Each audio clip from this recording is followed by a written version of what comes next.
Our last storyteller grew up on a farm, and what you might not know is if you grow up on a farm, you can learn farming as a second language. Now, at Thomas Farm, please welcome Laurie Cuevas.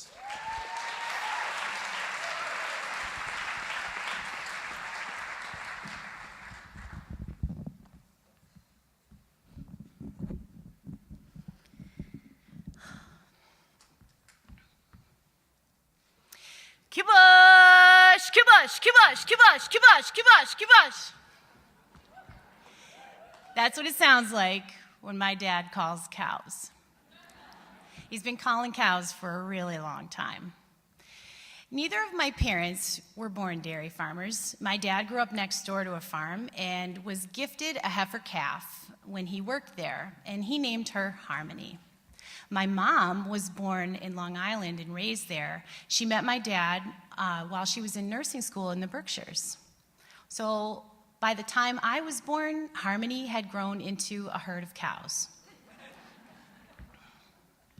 Now, I'm not really sure if my dad wanted a boy or maybe I reminded him of a boy, but for some reason, he called me Ralphie.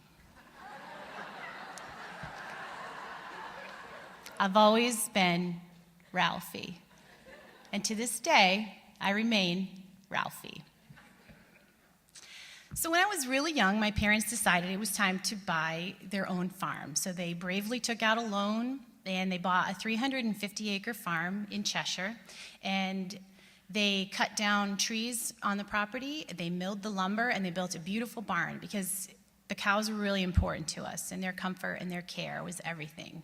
So our worlds revolved around taking really good care of our cows. So it was a great place to be a cow. It was a great place to be a kid, too. So I grew up like every other kid that you would imagine growing up on a farm, right?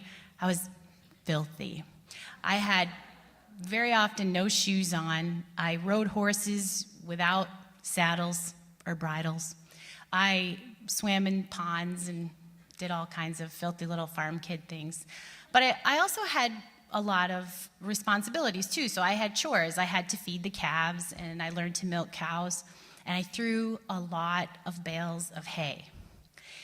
And my dad would say, "Ralphie, you throw hay like a girl." And I'd say, "That's right, Dad. Because this girl could outthrow the hay crew on almost any given day."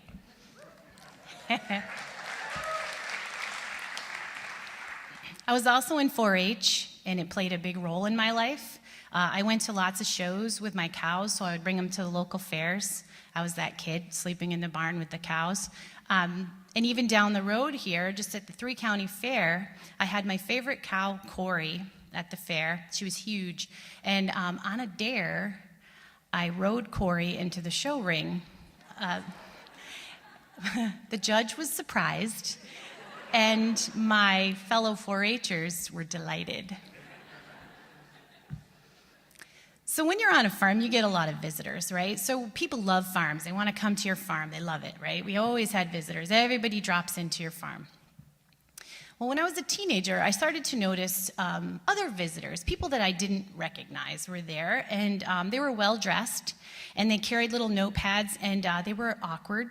But they went around and they did things like count the cows. So they counted cows, and they tiptoed through the mud and the manure, and they counted tractors and our equipment, and they made notes about those things. Now, my parents have always been very open with me, and they talked to me about the farm crisis that was going on in the country at the time. Milk prices were incredibly low, and it was truly a crisis for farm families across the nation. So they also told me words like foreclosure and bankruptcy and dispersal. One night, we sat down for dinner. My parents, this was after chores, of course, but my mom and dad, my little brother Mike, my sisters Heidi and Jill, and we all sat down for dinner. And my mom put a large bowl of green beans on the table from her garden and a pitcher of cold milk from our cows. And I waited, and I looked around, and I finally asked the question, is this all we're having? And it was, because there was no more money after the milk check to buy any food for our family. What I didn't know until years later in an adult conversation with my dad, he said, you know, Ralphie, when you asked if that was all we were having, he said, I don't know if you remember, but I had to excuse myself really quickly so I could go outside because I didn't want you kids to see me cry. He said, I'd never felt like such a failure in my life. And I said, Dad, oh my God, I'm so sorry. I'm sorry. I didn't mean to hurt your feelings. I love green beans. I still love green beans. I love green beans. So the day came that our cows had to leave. And the trailers backed up to the barn, and they opened up the gates, and we began to push the cows down toward the trailers. And they were confused, didn't understand, but my parents were there, and they talked to them, and they trusted my mom and dad. And so they calmed down, and one by one, they climbed on the trailers. And as they did, my mom and dad said their names. It's okay, Penelope. Come on, Elsa. It's okay, girl.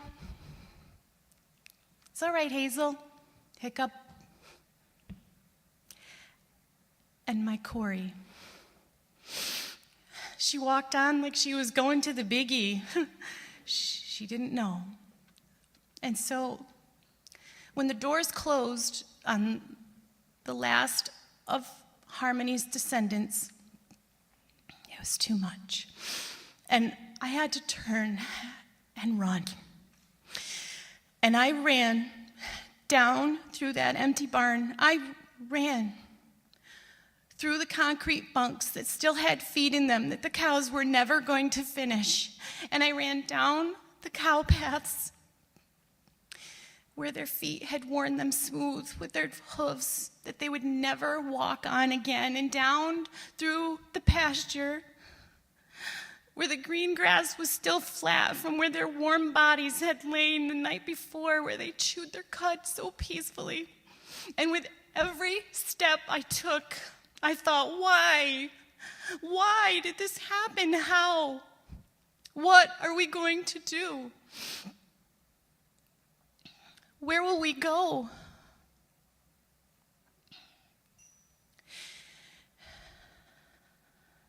And as I ran, I thought my lungs were going to burst.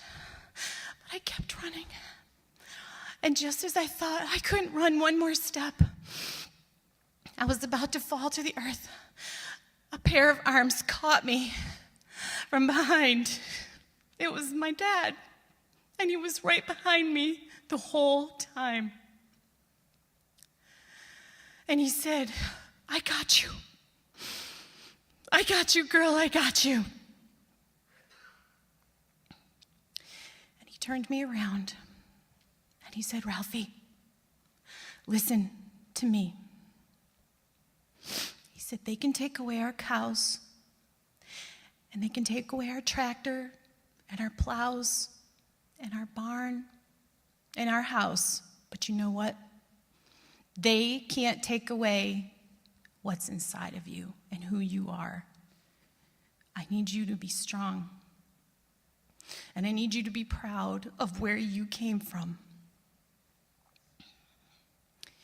And you might wonder why I'm standing up here telling you a 34-year-old story that I've obviously still haven't healed from. But right now, it's the same story that's going on across this whole country.